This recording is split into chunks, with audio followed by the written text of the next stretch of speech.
Tiago capítulo 1, versos 1 a 8.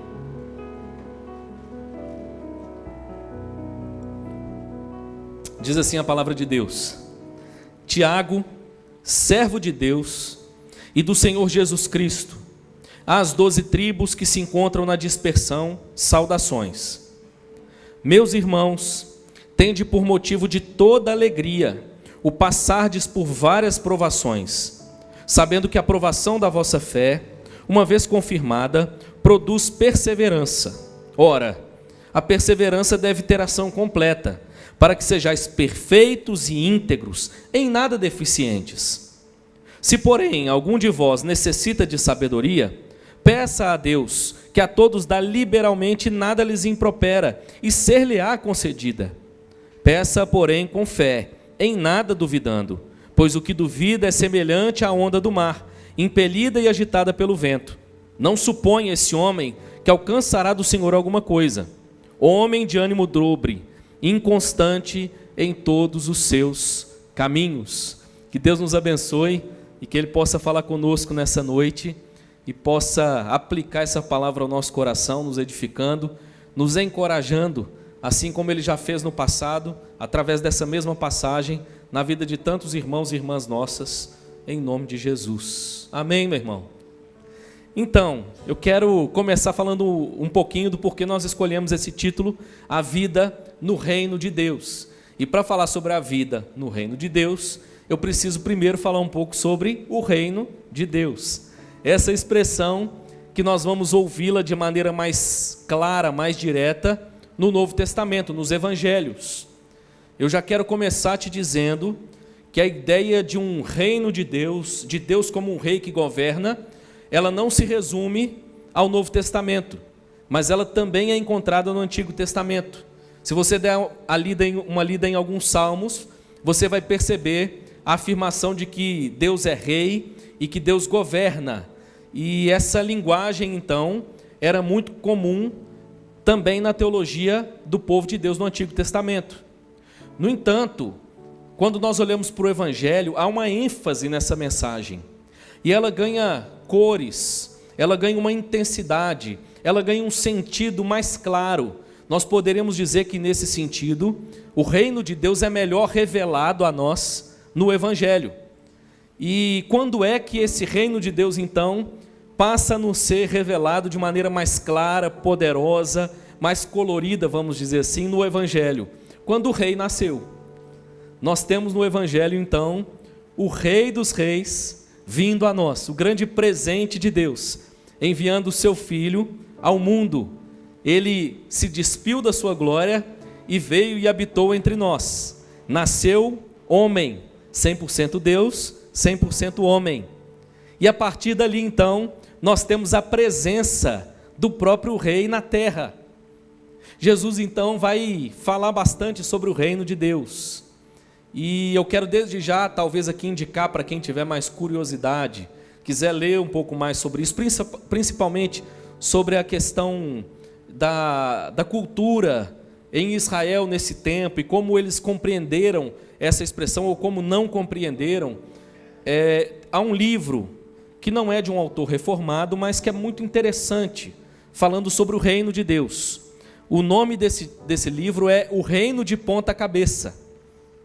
E esse autor, então, ele traz algumas informações importantes. Ele descreve, traz detalhes, por exemplo, sobre o sacrifício que era oferecido a Deus no templo na época de Jesus, e bastante detalhes ali da cultura nesse tempo em que Jesus veio ao mundo.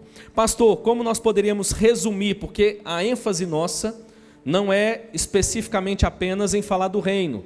Então, como nós poderíamos resumir para prosseguir na nossa reflexão nessa noite? Eu fiz um breve resumo de um vídeo do pastor John Piper falando sobre esse assunto que eu achei muito interessante. E eu fui cortando aquilo que eu julgava ser mais importante para que eu conseguisse transmitir a você em um parágrafo, falando acerca do reino de Deus. Pastor John Piper diz o seguinte, aqui eu estou parafraseando: o reino de Deus é o seu governo sobre todas as coisas. Seu governo real significa o estabelecimento de uma redenção para o seu povo. A vinda de Cristo significa que o próprio rei veio estabelecer seu domínio e governo redentivo para seu povo.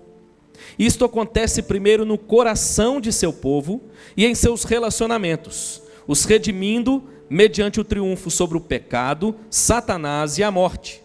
Depois, pelo exercício do seu reinado, reunindo um povo para si, que vive em congregações como cidadãos fiéis do reino, que não é deste mundo. Então Cristo vem pela segunda vez, ou virá pela segunda vez, e completará o reino, através do estabelecimento de novos céus e nova terra. Nesse sentido, o reino é, ao mesmo tempo, presente e futuro. Nós poderíamos dizer, então, que quando nós falamos do reino de Deus, nós estamos falando de uma presença sem consumação. Ou seja, o que o senhor quer dizer com tudo isso, pastor? O reino de Deus está entre nós? A resposta seria sim e não.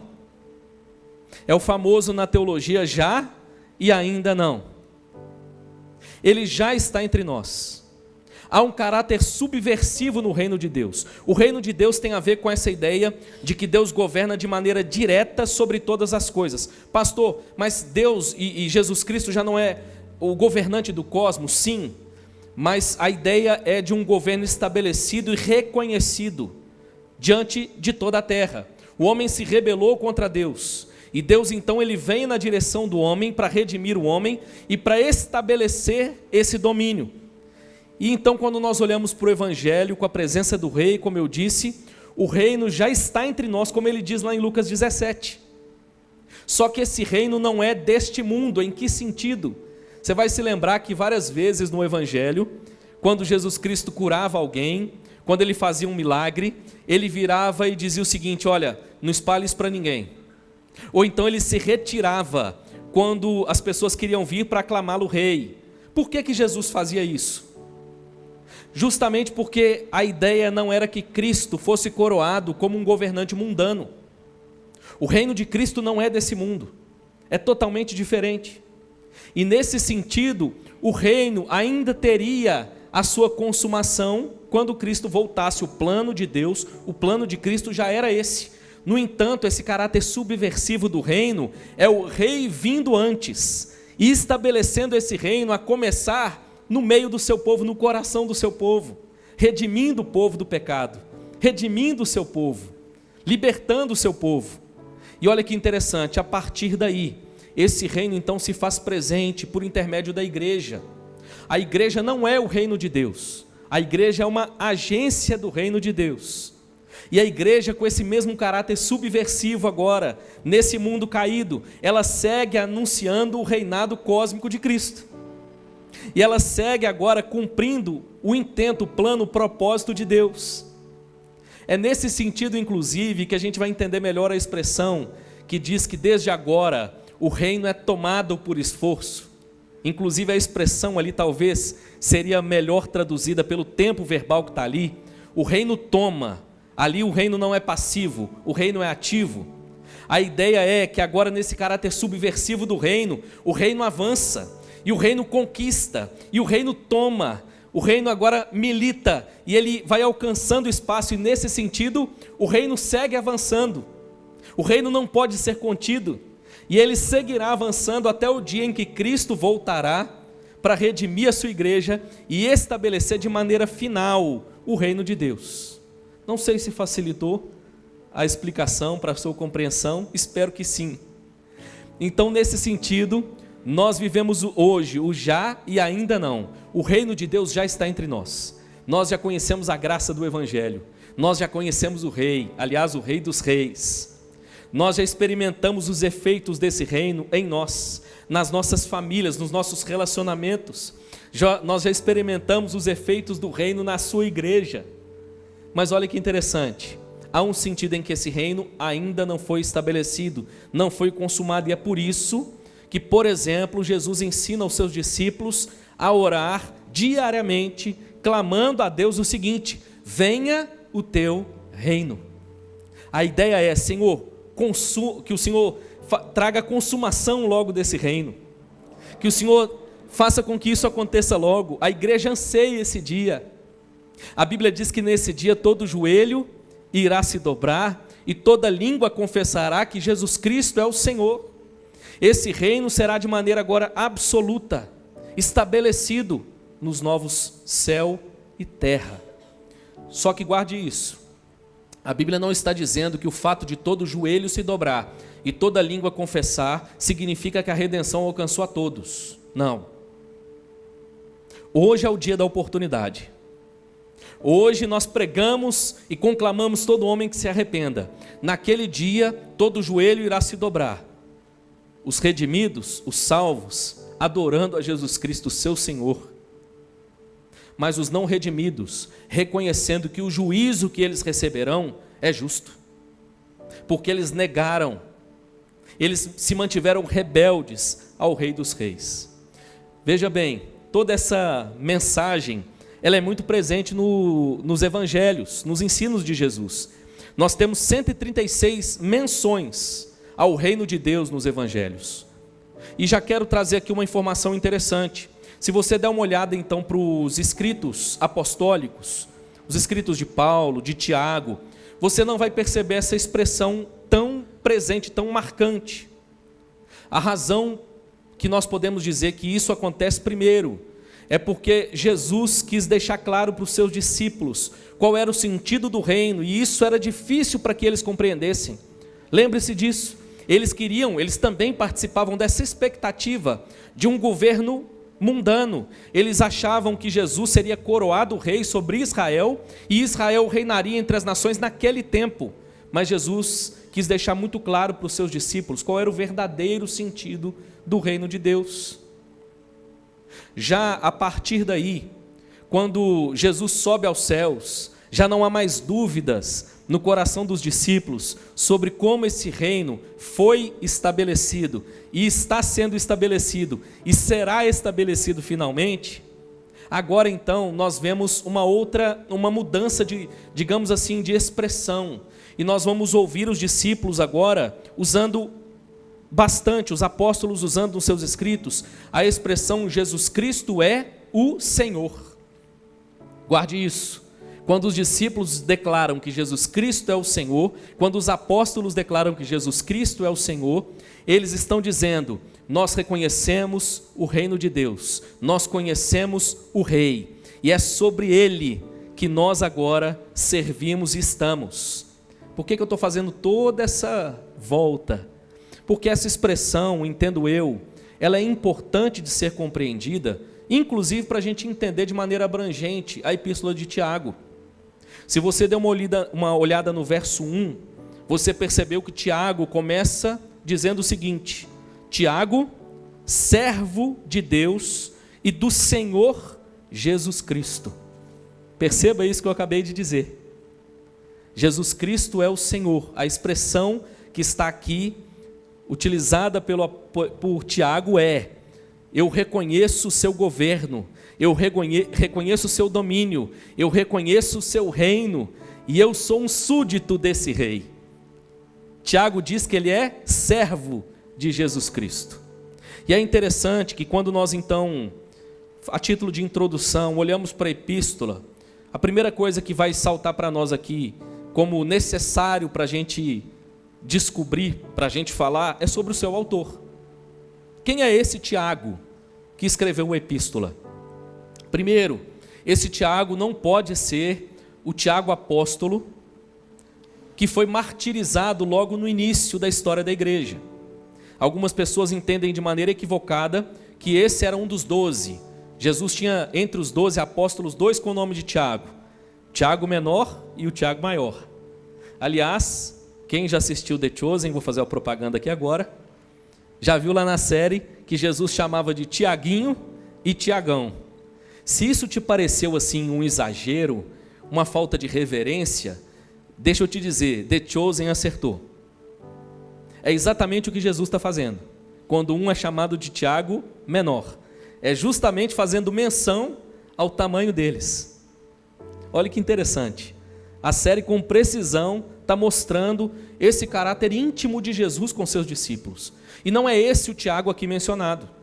Vou encurtar a nossa conversa.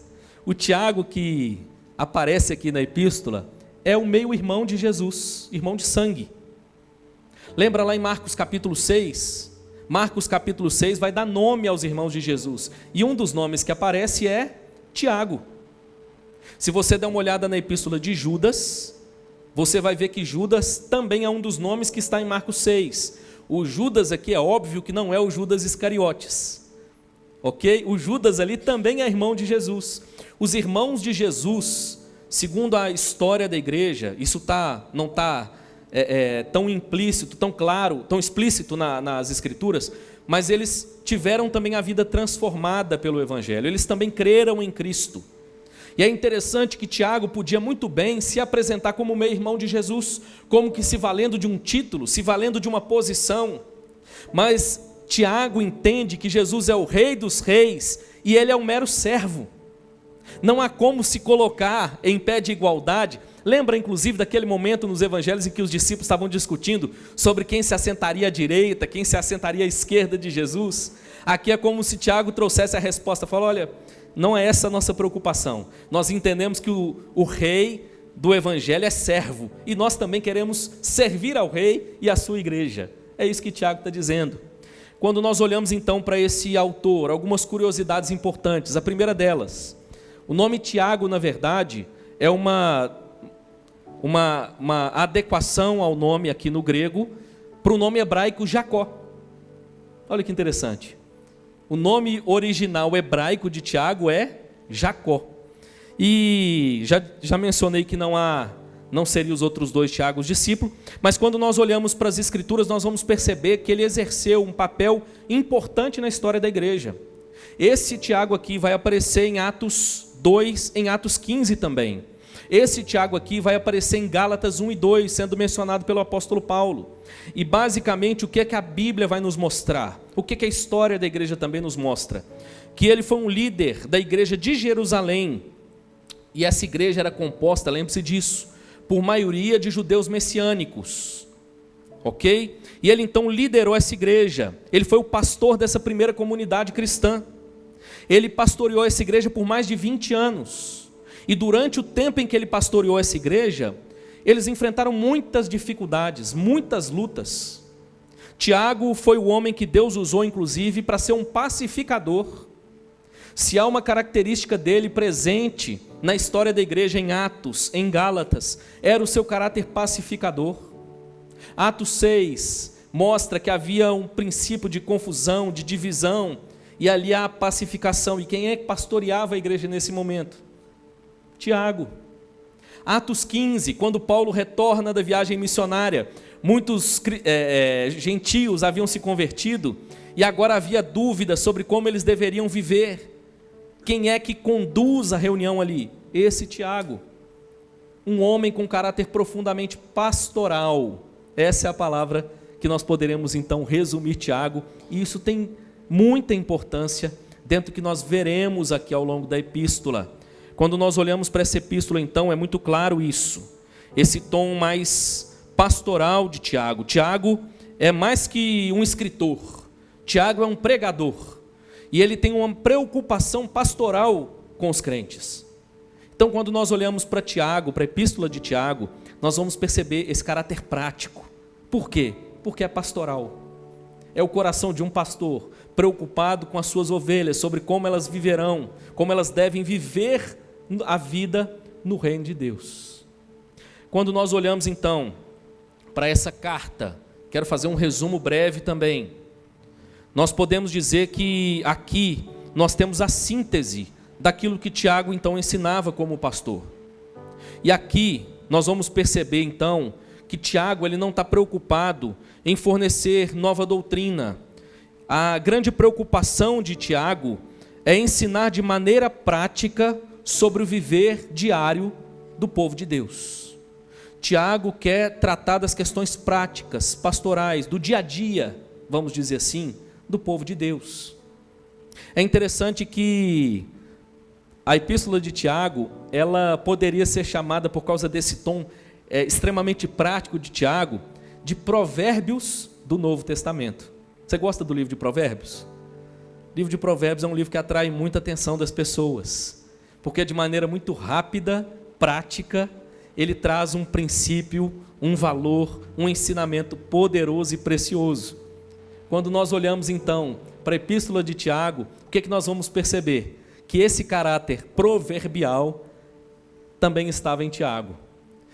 Sobretudo quando nós olhamos os capítulos 1 a 9 de Provérbios. Outra coisa que influenciou profundamente Tiago foi os ensinos de Jesus sobre a vida no reino de Deus, especialmente como Jesus pregou no Sermão do Monte. Quando nós olhamos para o Sermão do Monte, nós vemos ali então a vida no reino de Deus, pregado pelo próprio Senhor Jesus Cristo. E isso depois influenciou profundamente Tiago. Nós então vamos encontrar aqui, basicamente, uma introdução, e depois dessa introdução, 12 ensinamentos, de certa forma isolados, como um provérbio, sobre o viver prático do cristão. Vamos então compartilhar sobre isso aqui com os irmãos. Basicamente, essa carta então é escrita para encorajar os irmãos que estão sofrendo. Tiago diz assim, verso 1, a carta é destinada às 12 tribos que se encontram na dispersão. Isso aqui seria uma menção de Tiago a todos os cristãos, especialmente os cristãos judeus que creram em Cristo e que estavam espalhados, de certa forma aqui relembrando inclusive a perseguição que assolava os cristãos nessa época. Esse era um tempo de profunda dificuldade para viver a fé. É interessante, irmãos, que nós gozamos de certa paz para viver a nossa fé no Ocidente. Em um país como o Brasil, nós temos liberdade para proclamar nossa fé, para proclamar as verdades do Evangelho. Parece que as coisas têm caminhado numa direção estranha, no mínimo, para não dizer de indícios aí de uma oposição mais clara às Escrituras na nossa cultura. A gente tem visto algumas coisas que parecem apontar nessa direção, mas a verdade é que nós gozamos de relativa paz para pregar e viver o Evangelho. Mas, irmãos, é interessante que essa não era a história do povo de Deus, na grande maioria, na maior parte do tempo. O povo de Deus, na maior parte do tempo e na maioria dos lugares, enfrentou muita oposição. Mas não só oposição, o povo de Deus ao longo da história também enfrentou muito sofrimento, claro, também como resultado de oposição. Mas, por exemplo, na época em que Tiago pastoreou a igreja em Jerusalém, houve uma grande fome, que levou muita gente à pobreza. Talvez isso explique, inclusive, aquela maneira como nós encontramos em Atos, dos cristãos, da primeira igreja, dos primeiros cristãos, compartilhar aquilo que eles possuíam, à medida em que eles viram uma fome, uma pobreza extrema chegando, e eles então olhavam para os seus irmãos e se importavam com a condição daqueles irmãos e compartilhavam as coisas que eles tinham. Aqui então nós poderíamos resumir dizendo que a epístola de Tiago, ela nos traz então esse ensinamento prático sobre a vida no reino de Deus, sobretudo para encorajar os cristãos. Guarde isso no seu coração. Grande parte dos escritos do Novo Testamento foram escritos para encorajar o povo de Deus. Até mesmo o livro do Apocalipse, que tem gente que só de ouvir falar já fica com medo. Você conhece alguém assim? Lá na Betel, eu vou falar da Betel, né, que aqui ainda não conheço. Tinha gente que falava assim, pastor vai pregar Apocalipse, eu nem vou ficar na igreja. Tenho medo desse negócio de Apocalipse. Geralmente era gente que estava começando a caminhar na fé e que estava impregnado aquela cultura de que o Apocalipse é um livro tenebroso. Mas na verdade o Apocalipse foi um livro escrito, uma revelação dada por Jesus Cristo a João para encorajar e fortalecer a igreja. É justamente para que os cristãos ficassem firmes na fé em meio a lutas e provações. Meu irmão, que bênção e que privilégio.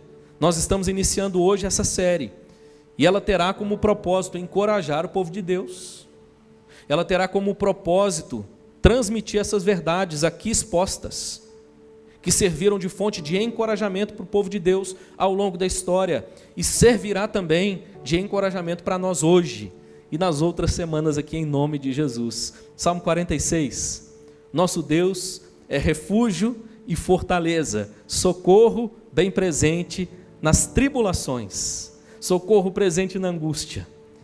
Quando nós olhamos para a teologia do Antigo Testamento, está muito claro, mas no Novo Testamento não mudou, pelo contrário. Nós encontramos ainda mais encorajamento para prosseguirmos na fé, confiando em Deus, em nome de Jesus. O reino já está entre nós, mas ainda não na sua plenitude. É por isso que o cristão, ele pode ser encorajado pela palavra de Deus, para erguer a sua cabeça, enfrentar as lutas, enfrentar as provações, com alegria, como ele vai dizer aqui, entendendo que o Senhor conduz as nossas vidas, e Ele está conduzindo todas as coisas para aquele propósito glorioso, que Ele mesmo já disse, que será a consumação de todas as coisas. Então, quando nós olhamos para esse bloco que nós lemos, eu quero destacar aqui alguns aspectos da vida do reino de Deus, no reino de Deus, apresentadas por Tiago aqui nessa epístola. Nós vamos encontrar vários aspectos aqui, várias marcas, vários ensinamentos sobre a vida no reino de Deus, mas eu quero destacar 2 ensinamentos nessa noite. O primeiro deles está aí do verso 2 a 4, que eu quero ler novamente com você. Ele diz assim: meus irmãos, tende por motivo de toda alegria. Guarde essa expressão, toda alegria. Não é um pouco de alegria, mas é toda alegria. O passardes por várias provações. Outra expressão forte. A palavra que vai aparecer aqui no original é a ideia de provações de todas as cores. São múltiplas provações. Que expressão forte. Tende por motivo de toda alegria o passardes por várias provações, sabendo que a provação da vossa fé, uma vez confirmada, produz perseverança. Ora, a perseverança deve ter ação completa, para que sejais perfeitos e íntegros, em nada deficientes. Primeiro aspecto que eu quero destacar nessa passagem sobre a vida no reino de Deus é a alegria perseverante nas provações. Tiago nos fala sobre a alegria perseverante nas provações. Guarde isso. Tiago não está dizendo o seguinte: o cristão pode se alegrar mesmo em meio a provações, mesmo em meio a lutas. Deus dá a ele a possibilidade de se alegrar. A ideia aqui não é de que você está enfrentando problemas, você está enfrentando lutas, mas junto com as lutas e com os problemas, você também experimenta a alegria. Não é essa a ideia. A ideia é de se alegrar com as lutas, com as provações. Pastor, como assim? Isso significa que o cristão, ele deve buscar o sofrimento? O cristão, ele deve buscar a provação? O cristão, ele deve buscar viver lutas e provações? Não é isso. Mas é que o que a passagem está nos dizendo é: o cristão não está isento da dor. O cristão não está isento do sofrimento. Tiago vem na contramão da teologia neopentecostal moderna, irmãos, que diz que se você está sofrendo é porque você não tem fé suficiente. Que se você está sofrendo é porque de alguma forma você desagradou a Deus. Tiago vem dizer não.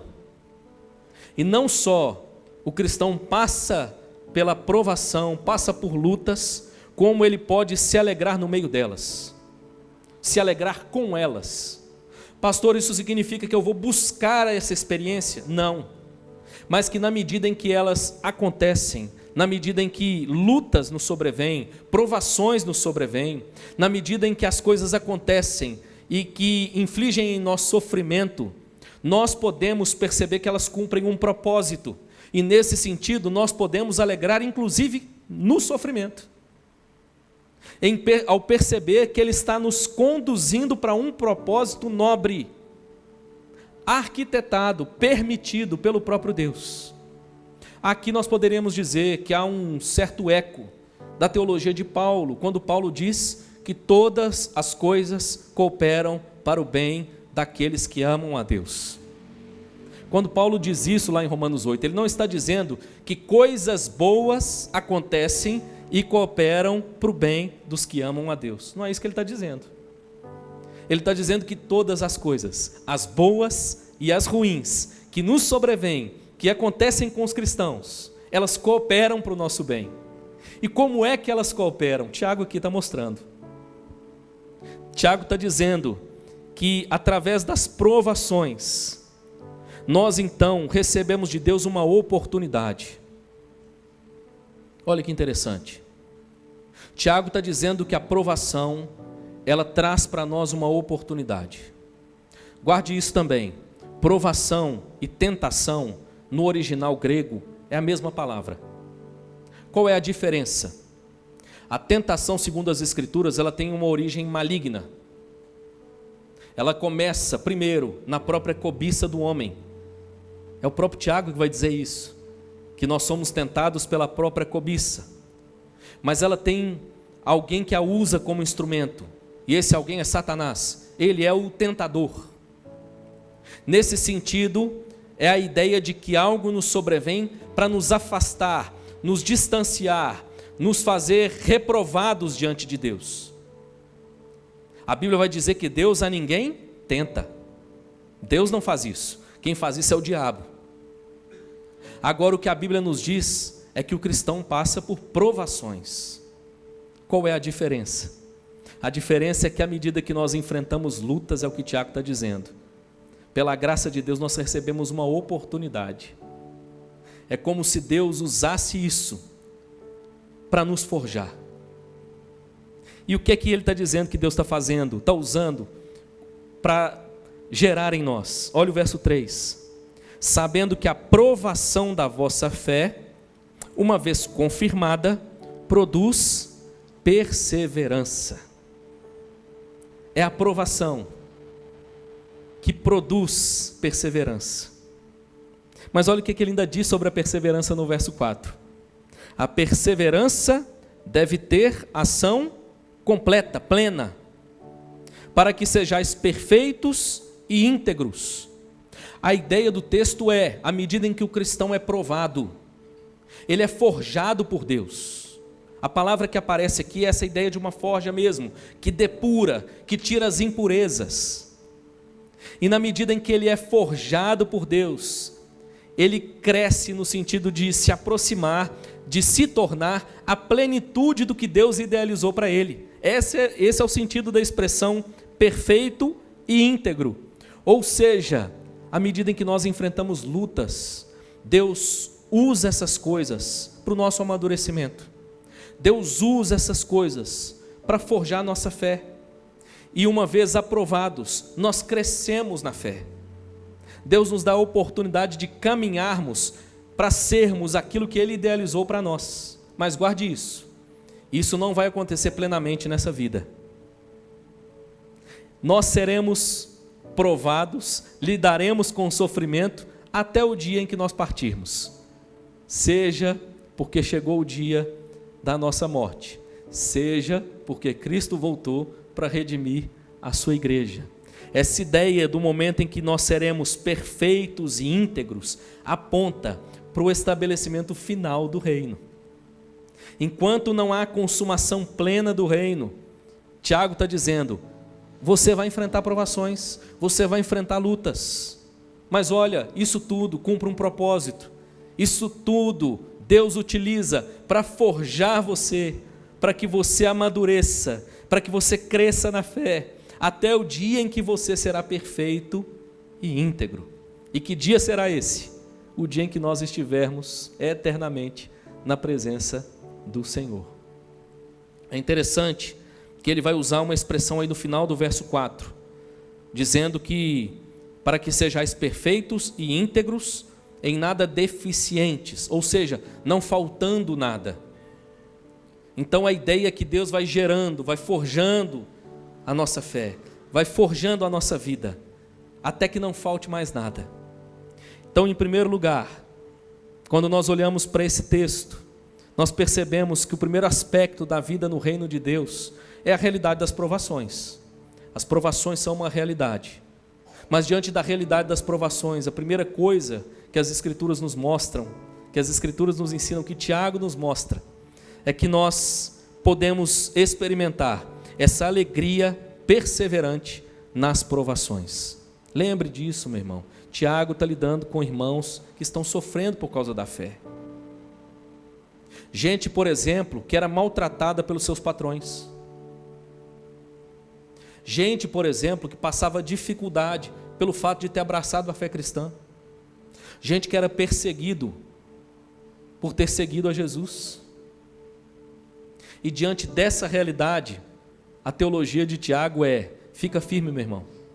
E não só fica firme, perceba que até mesmo esse sofrimento que você está experimentando, Deus utiliza em seu benefício, em seu favor. Essa seria a primeira grande verdade, o primeiro grande ensinamento dessa passagem para nós. O alvo de Deus é a maturidade cristã. O alvo de Deus é a nossa maturidade na fé. Mas há um segundo aspecto, uma segunda verdade importante. Nós encontramos agora nos versos 5 a 8. Quero ler de novo com você. Verso 5 diz assim: se, porém, algum de vós necessita de sabedoria, peça a Deus, que a todos dá liberalmente, e nada lhes impropera, e ser-lhe-á concedida. Peça, porém, com fé, em nada duvidando, pois o que duvida é semelhante à onda do mar impelida e agitada pelo vento. Não suponha esse homem que alcançará do Senhor alguma coisa. Homem de ânimo dobre, inconstante em todos os seus caminhos. Tiago está dizendo: o alvo de Deus é a plenitude, é a integridade total. Mas nesse sentido nós sabemos que nós não a alcançaremos aqui nessa vida. O alvo de Deus é que nós não sejamos mais deficientes na nossa fé. Mas nós sabemos que nessa vida nós ainda vamos lidar com deficiências. E é por isso que Tiago diz assim: se porém algum de vós necessita de sabedoria, e a expressão que aparece aqui para necessita é exatamente a mesma expressão para deficiência. A ideia de Tiago é o seguinte: porém, se vocês estão deficientes, e por causa dessa deficiência precisam de sabedoria, Deus proveu a sabedoria que vocês precisam. O segundo aspecto presente aqui, irmãos, que Tiago vai chamar a nossa atenção, é para a necessidade de dependência da sabedoria divina. O viver do cristão é marcado por provações. Essas provações cumprem um propósito. O propósito é a nossa perseverança. O propósito é a plenitude em Deus. Mas nós sabemos que nessa vida nós não iremos alcançá-la. E na medida em que nos faltar algo, o que Tiago está dizendo? Volte-se para Deus. Dependa de Deus. Ore ao Senhor. Peça a Deus. E Ele te dará a sabedoria que você precisa no meio da provação. É interessante, irmãos, que o que Tiago está mostrando para nós aqui é que a sabedoria é a grande estratégia de Deus para que seus servos vençam as provações. Tiago está dizendo: em meio a lutas, vocês vão precisar de sabedoria, e Deus dispôs essa sabedoria para vocês. Busquem a Deus, e Ele certamente dará a vocês a sabedoria que vocês precisam. É interessante que aqui a expressão do verso 5, que a todos dá generosamente, nada lhes impropera, é a ideia de que Deus, quando nós pedimos, Ele não fala com a gente assim: puxa, você de novo? Mais uma vez? Eu já te dei sabedoria na semana passada, e você já está querendo mais? Aqui impropera a ideia de uma repreensão em tom de ameaça. A gente conhece isso no nosso convívio com as pessoas. À medida em que a gente faz algo por alguém, e daí a pouco a pessoa pede um auxílio de novo, você fala assim: mas de novo? Semana passada eu já fiz isso por você, e você vem me pedir de novo. A ideia é: Deus não faz isso conosco. Todas as vezes que nós precisarmos de sabedoria, nós podemos buscar em Deus, e Ele com generosidade, com prazer, irá conceder. É isso que o texto está dizendo. É tão bonito isso, irmãos. Eu sei que você já passou e talvez esteja passando hoje por lutas, por provações. E como é bonito ver a provisão de Deus no meio da provação e da luta. Deus nos trazendo a sabedoria que nós precisamos para vencer momentos difíceis. Aqui, irmãos, a sabedoria, ela não significa, ela não tem um tom de uma espécie de uma graduação, de um conhecimento, de uma informação. Nesse sentido, inclusive, é que as epístolas do Novo Testamento vão dizer que Deus confunde os sábios com as coisas loucas. É a ideia de que há uma sabedoria que só é encontrada em Deus, e essa sabedoria não está disponível a todos os homens. As pessoas podem ter certa medida de conhecimento, podem ter muita informação sobre as coisas, podem ter uma grande graduação, uma grande formação, mas no momento da provação, é como se o texto dissesse: isso não vai lhe servir de nada. E nesse momento, o que nós precisamos é da sabedoria que emana de Deus. Aqui, talvez, seja interessante a gente perceber aquilo que Deus fez com Salomão, porque vai servir de exemplo para nós. Salomão é escolhido como o novo rei de Israel. Ele vem para suceder um grande rei, seu pai, o homem que derrubou Golias, o homem que expandiu as fronteiras do reino, o homem que venceu filisteus, amalequitas e tudo mais, o homem que enfrentou adversidades e prevaleceu. E quando Salomão é escolhido, e ele então está diante de Deus em oração, Deus vira para ele e diz assim: Salomão, pede o que quiser e eu te darei. Lembra dessa passagem?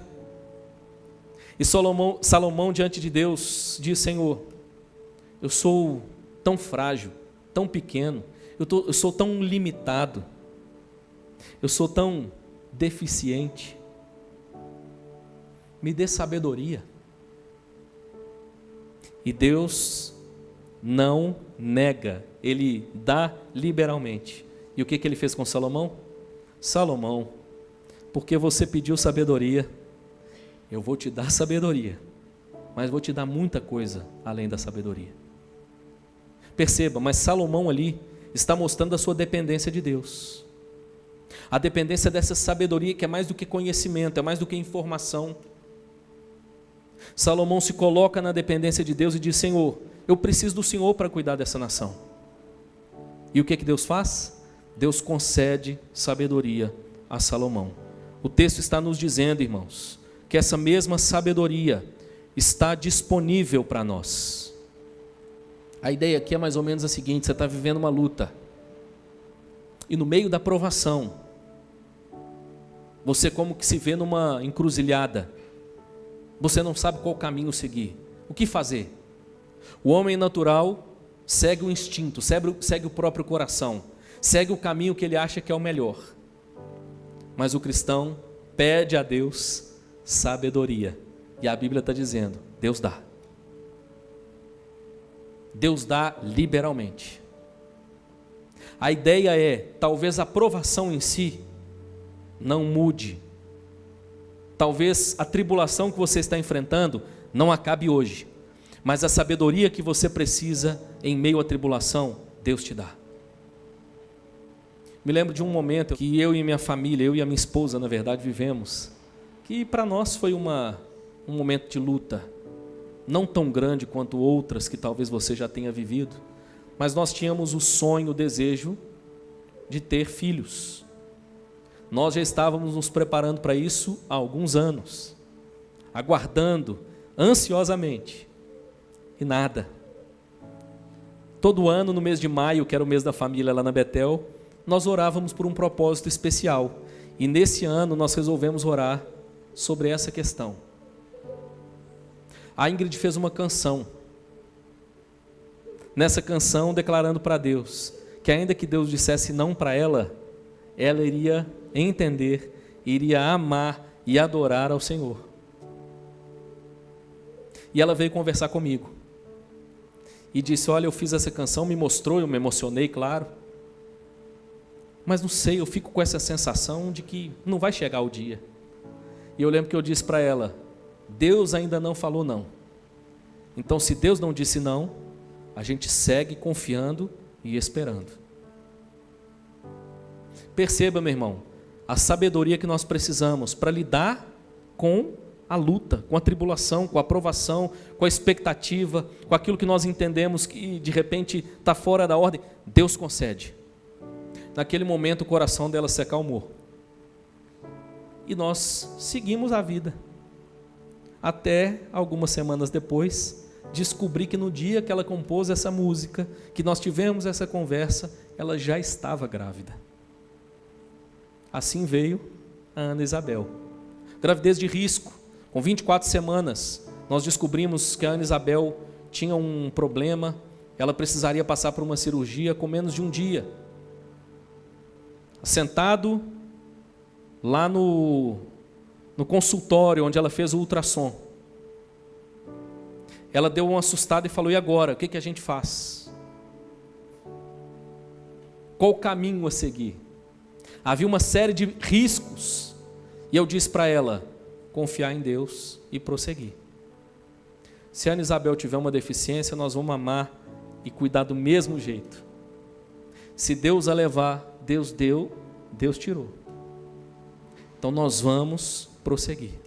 Perceba, meu irmão, Deus é poderoso, ainda que a provação, a tribulação, a luta esteja sendo experimentada por nós, para nos conceder graça e sabedoria para agir no meio da provação.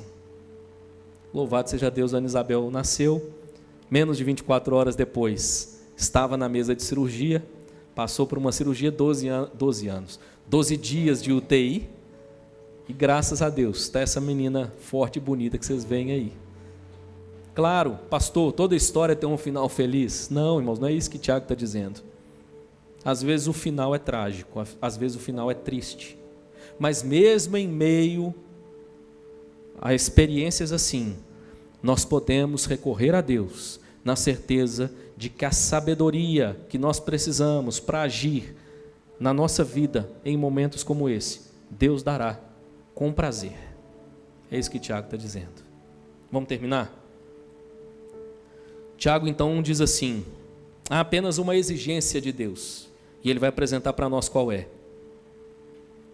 Verso 6: peça, porém, com fé, em nada duvidando, pois o que duvida é semelhante à onda do mar impelida e agitada pelo vento. Não supõe esse homem que alcançará do Senhor alguma coisa. Homem de ânimo dobre, inconstante em todos os seus caminhos. Aqui há duas figuras para descrever aquele que não confia em Deus. As ondas do mar, que são levadas e trazidas pelo vento.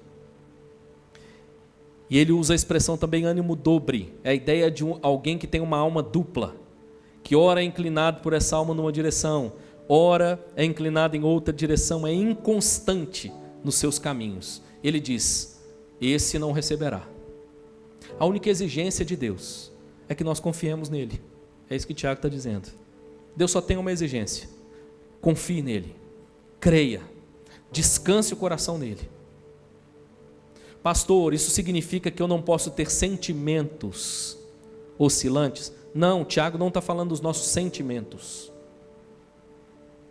Nossa vida é marcada por sentimentos oscilantes.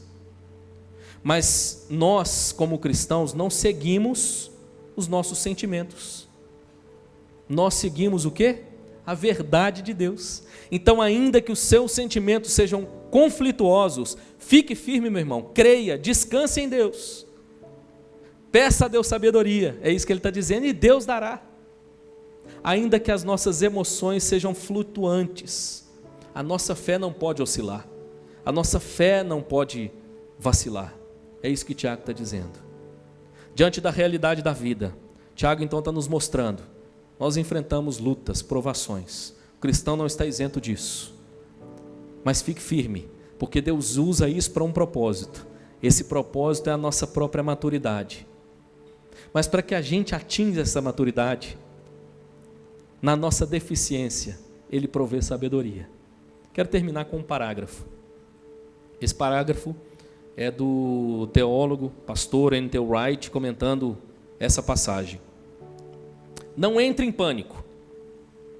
Não exagere na reação. Não transforme um problema em uma crise. Seja paciente.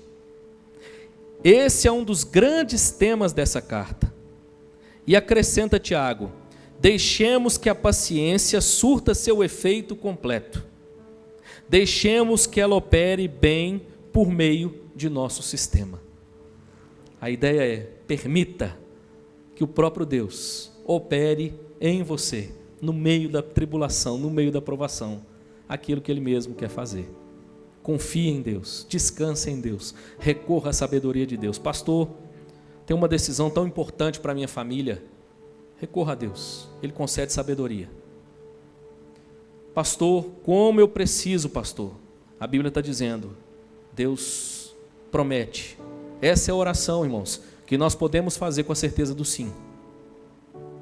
Peça com fé e Deus dará. É isso que Tiago está dizendo.